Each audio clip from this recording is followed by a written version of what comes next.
June 11, 2015, and this video is on plant reversions, mutative plant reversions.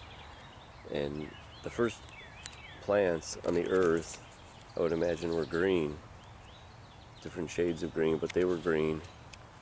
And now you get these mutations that will show up that have gold leaves, variegated leaves, purple leaves, silver leaves. You have trees that used to be straight, they're weeping now. So there's unique characteristics in these mutations. But what I want to show you is the mutations actually, they mutate.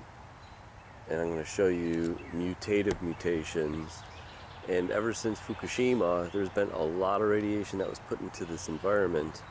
And I've been gardening for 2 decades, and I'll find mutations here once in a while. But I'll show you this year, especially 2015, I found a lot of them.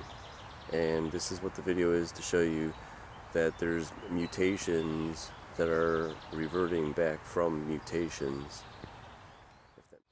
Alright, here's the first example. Down below, it's hard to see, behind this Paulownia, this is a Holland elm. And if you see, what happened was, the green part, from which, that's the original species right there, which is the reversion now. This original species gave off the golden sport, the mutation, the new variety, the new clone, and it reverted back. So that's a mutation within the mutation. So that's just one example. This is a Norway maple, and this is the variegated Norway maple. But as you could see,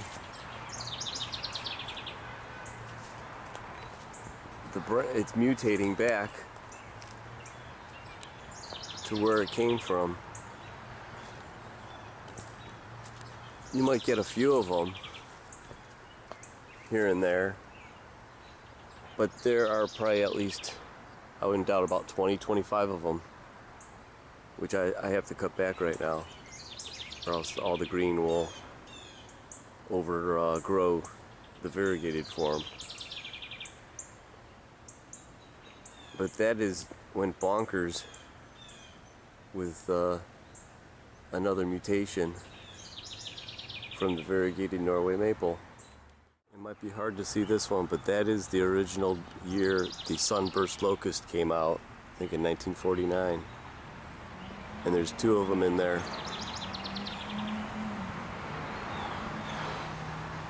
Right there and there.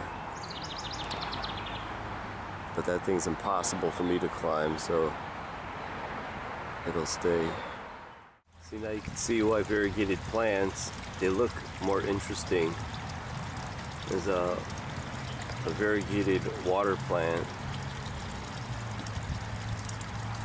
It's got more character than just a green leaf. Alright, this might be the last one, so I saved the best for last. This is an Alberta spruce. This is a gold Alberta spruce, because I love golden plants. But look at this. It's sported back, but instead of sporting back to green, it looks like the sport is gold. So I don't know if, I think this is Rainbow's End, if this was a sport off of, it had to be a sport off of a green one, or else it would have not been gold. So that is like a double whammy here, kind of, because if it would have been a mutation back, this would have been green, but it's gold.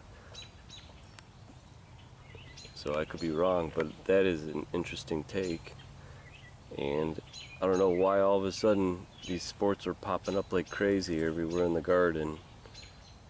It's either overall the whole environment is getting polluted. I mean, you got to remember, all these trees are the lungs and the filters for the earth, for us. And when you take away the rainforests, that kind of gobble up the CO2, and then you have CO2 buildup.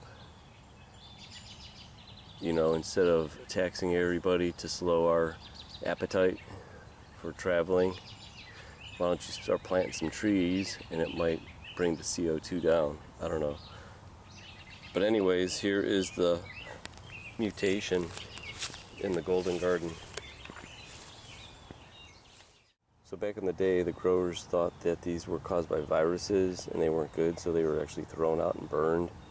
But now look at it, it's a big market, because I just went and picked up my golden leaved oak leaf hydrangea.